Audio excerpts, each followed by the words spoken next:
a long time, I tried to figure out the formula. Okay, well, how many hours do I spend on work? How many hours do I spend with my kids, working out, cooking dinner? Like, I wanted to schedule everything so I could find the right answer and then just stick to that. And unfortunately, I realized pretty quickly that that's impossible. I'm not going to come up with a formula that's going to solve this, because I'm constantly changing. My children are constantly changing, and it needs to be fluid. So I changed my approach, and I just came back to really focusing on how I want to spend my time.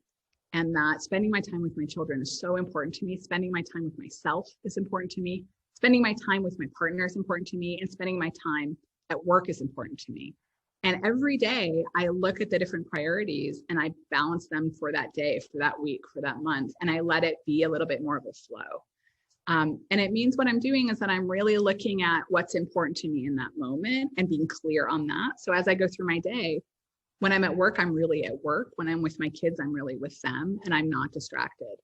And that has been way more fulfilling than trying to figure out some kind of schedule that would solve all my problems.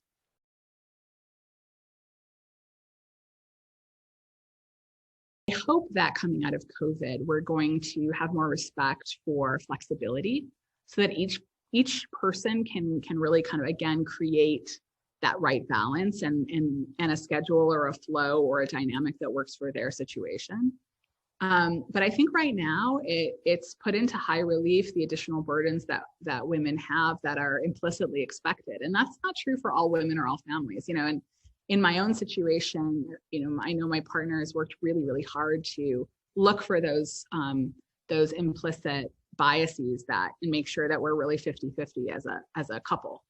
And I appreciate that, but I still think so much of that is simmering under the surface, and we have to keep unearthing it. We have to keep talking about it, and we have to make sure that women aren't being expected to do 3 times as much as everybody else in a situation where work and family come into conflict organically.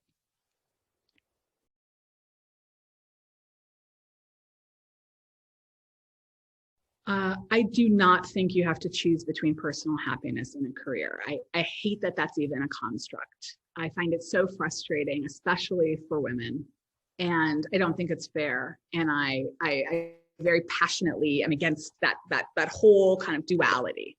I feel really strongly that we all have the capacity to do something we care about, that's meaningful, that whether being financially successful is important to you or not, that's your choice and your option, and that we can take care of ourselves and have a family and take care of our family at the same time. That should not be a choice we have to make.